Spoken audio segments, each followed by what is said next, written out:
Of all the money that I've spent in my life, I've spent the most on rent. This is only like $70. Let's rewind 10 years. The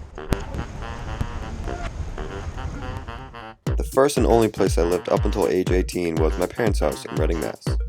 Then I went off to college at UMass Amherst, lived in these dormitories and a couple off-campus apartments. After graduating, I came home and lived at home for one more year.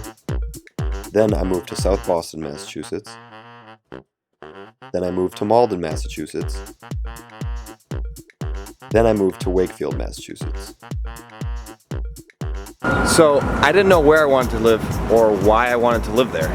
And then something hit me. And I thought to myself, what are my priorities for where I live? My priorities. City versus suburbs. Commute to work.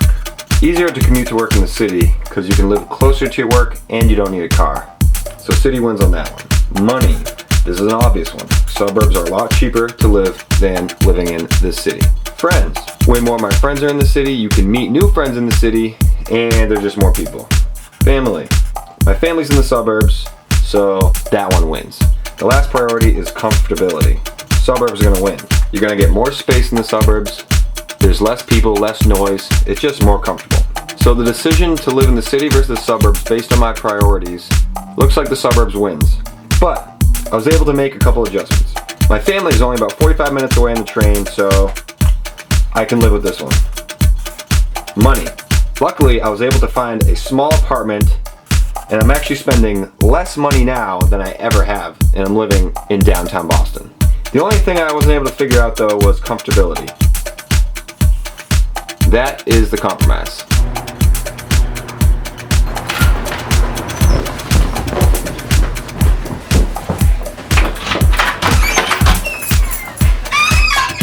Now don't get me wrong, my apartment in downtown Boston is not uncomfortable or anything.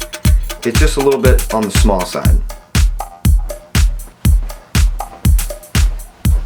Let me give you a super quick tour. This is the mud room where I keep my skateboard and some bags and stuff. This is my rack from Target where I keep my shoes, clothes, more clothes, some books, some food, some electronics, and some random stuff. This is part one of my kitchen. Ooh. This is my living room. I had to mount the TV because it wouldn't really fit anywhere else. This is my desk area with a spectacular view. This is my bedroom. I had to downsize beds because I used to have a king, but I had to trade with my little brother in order to get something that fit in here. I made a video about it, you can watch it right here. This is the kitchen, part 2, and the toothbrushing area. This is the his and hers closet. His.